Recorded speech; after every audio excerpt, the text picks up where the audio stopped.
Halo semuanya, di sini saya akan menjelaskan tugas saya yang berjudul sensor dan prinsip kerjanya. Nah, langsung saja masuk yang ke judul pertama, sensor dan transducer. Yang pertama yaitu pengukuran variabel fisika. Pengukuran adalah proses untuk mendapatkan data terhadap karakteristik serta perilaku suatu objek, di mana data yang diamati sesuai dapat disepadankan dengan ukur standar yang berlaku di suatu daerah atau terstandar secara nasional dan internasional. Pengukuran dapat dilakukan terhadap berbagai fisika dalam bidang-bidang eksakta. Selama dimensi variabel tersebut dapat diukur dengan alat ukur standar tersebut, maka variabel tersebut dikatakan sebagai variabel fisika. Lanjut ke 1.2 yaitu pengamatan tidak langsung. Kebutuhan terhadap variabel data suatu objek kadang tidak dapat dilakukan secara langsung disebabkan berbagai sebab.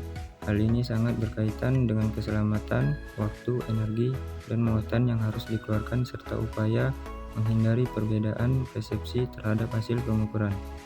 Seperti pada pengamatan menggunakan panca indera manusia atau mata, pendengaran, sentuhan rasa, pengecap, atau penciuman. Karena tidak semua orang memiliki persepsi yang sama terhadap suatu kejadian. Lanjut ke 1.3 pengertian sensor dan data transducer. Sensor adalah suatu yang digunakan untuk merasakan adanya perubahan variabel fisika atau kimia. Besaran fisika meliputi besaran pokok dan satuan turunan, sedangkan besaran kimia biasanya melibatkan beberapa reaksi kimia. Contoh sensor kimia adalah sensor pH, sensor oksigen, sensor ledakan, dan sensor gas.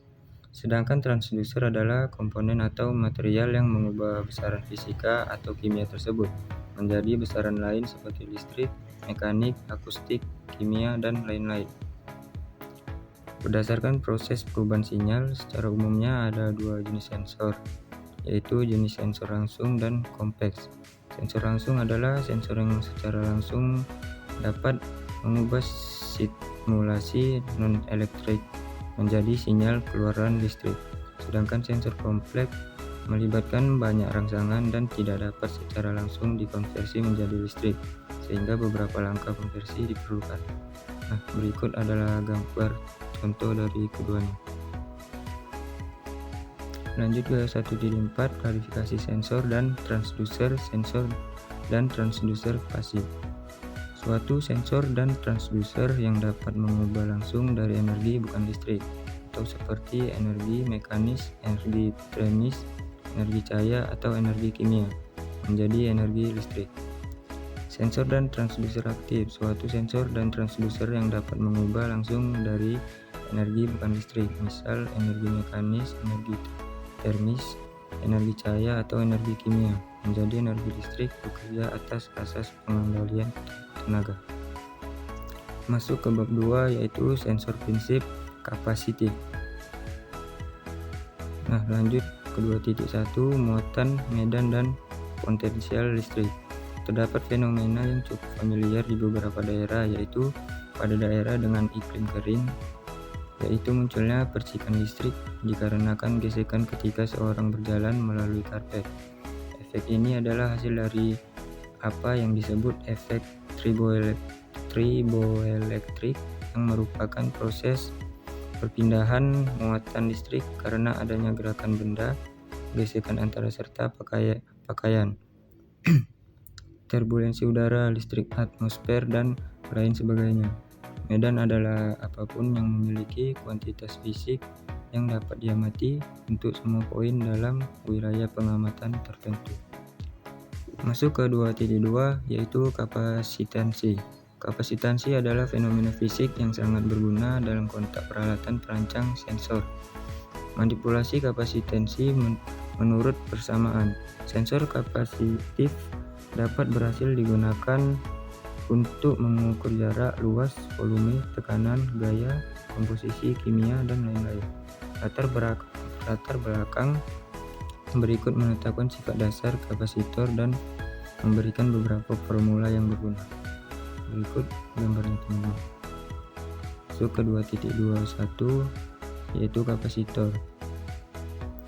Kapasitor silinder yang ditunjukkan pada gambar 2.5a terdiri dari dua silinder koaksial jari-jari A dan B, dan panjang I untuk kasus ketika IB ketika dapat mengabaikan efek fringing dan menghitung kapasitansi dari rumus berikut. Nah, lanjut konstanta dielektrik. Peningkatan kapasitansi karena kehadiran dielektrik adalah hasil dari polarisasi molekuler dalam beberapa elektrik, misalnya dalam air. Molekul memiliki momen dipol permanen, sementara di elektrik lain, molekul menjadi terpolarisasi hanya ketika medan listrik eksternal diterapkan atau induksi. Konstanta dielektrik harus ditentukan untuk frekuensi dan suhu pengujian. Beberapa dielektrik memiliki konstanta dielektrik yang sangat seragam pada rentang frekuensi yang luas, misalnya polyethylene. Sementara yang lain menampilkan ketergantungan frekuensi negatif yang kuat, yaitu konstanta dielektrik berkurang dengan frekuensi. Tergantungan suhu juga negatif. Nah, lanjut ke bab 3, yaitu sensor menggunakan prinsip magnetik. Nah, lanjut ke 3.1, yaitu magnet.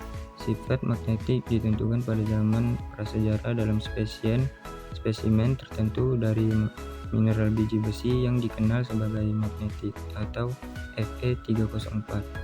Ditemukan juga bahwa potongan-potongan besi lunak yang bergesekan dengan bahan magnetik memperoleh sifat yang sama dengan bertindak sebagai magnet, yaitu menarik magnet dan potongan-potongan besi lainnya.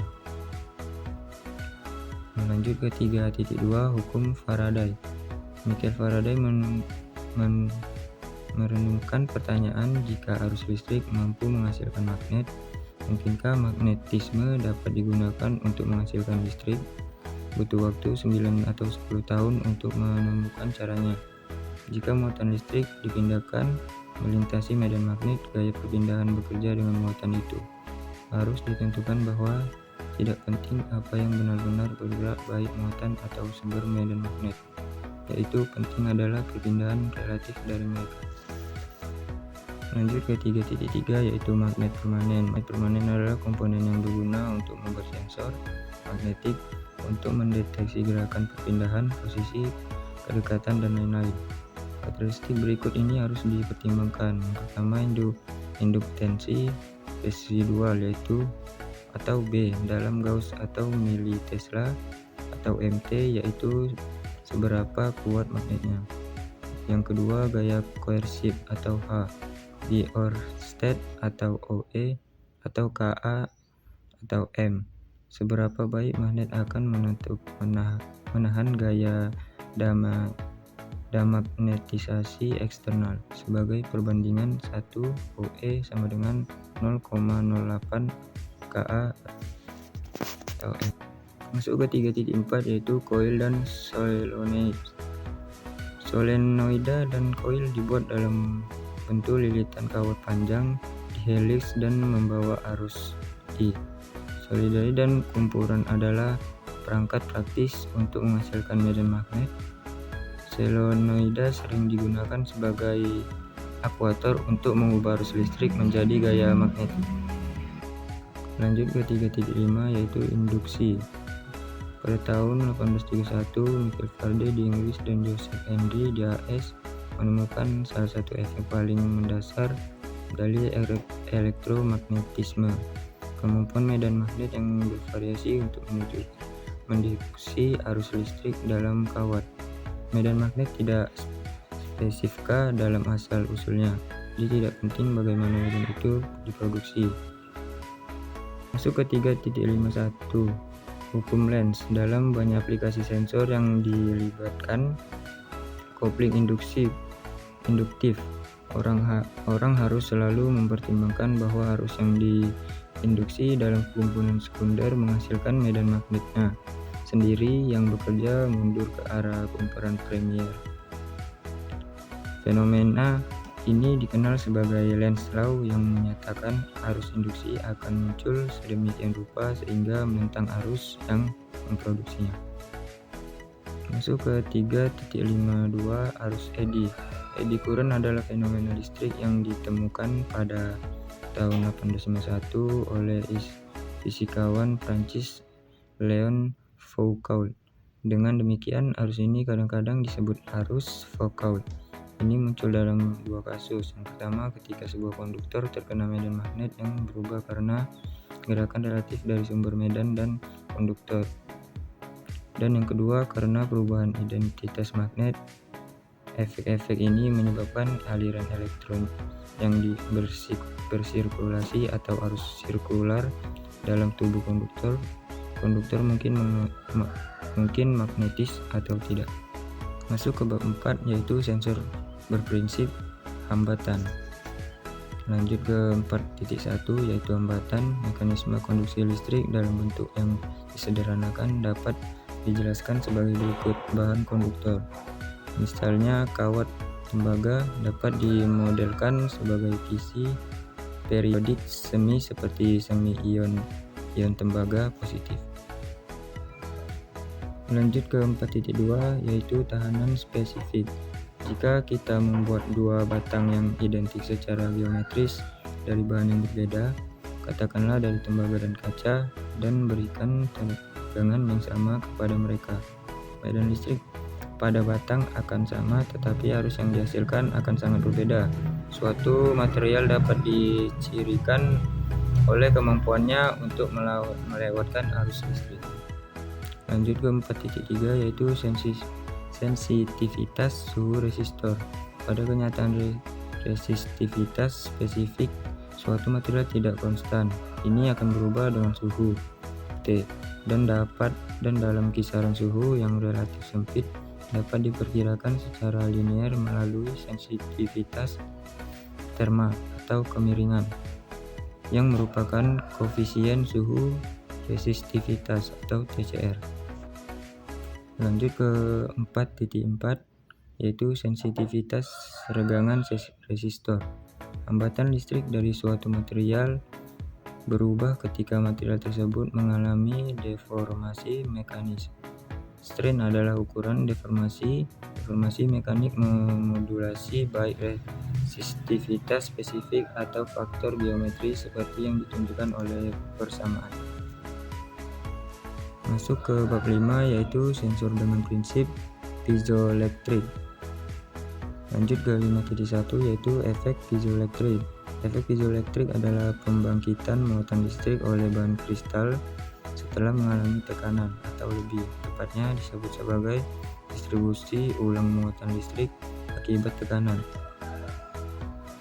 Efeknya ada pada kristal alami seperti kuarsa atau rumus kimia SiO2, keramik buatan manusia yang dipolarisasi atau dibuat secara terpolarisasi, dan beberapa polimer seperti PFDV. Lanjut ke judul baru, sensor dengan prinsip piezoelektrik. Lanjut ke 5.2, bahan piezoelektrik keramik. Bahan keramik yang populer untuk sensor piezoelektrik adalah timbal zirconium titanat atau PZT yang memiliki rumus Pb atau ZrTi03. Pembuatan sensor dimulai dengan oksida logam dengan kemurnian tinggi atau oksida timbal, oksida zirconium, titanium oksida, dan lain-lain dalam bentuk bubuk halus yang memiliki berbagai warna. Lanjut ke 5.4, efek piroelektrik. Bahan piroelektrik adalah zat kristalin yang mampu menghasilkan muatan listrik sebagai respons terhadap aliran panas. Efek piroelektrik sangat erat kaitan dengan efek piezoelektrik. Seperti piezoelektrik, bahan piroelektrik digunakan dalam bentuk irisan keramik tipis atau FM dengan muatan elektroda yang diendapkan pada sisi yang berlawanan. Yang terakhir adalah 5.5, yaitu gelombang suara. Gelombang suara dihasilkan oleh string bergetar atau instrumen musik dawal, kolom udara bergetar atau instrumen musik tiup, dan pelat bergetar atau beberapa instrumen perkusi, pita suara, pengeras suara. Setiap kali suara diproduksi, udara secara alternatif dikonversi dan langka. Gangguan ini menyebar ke luar. Terima kasih.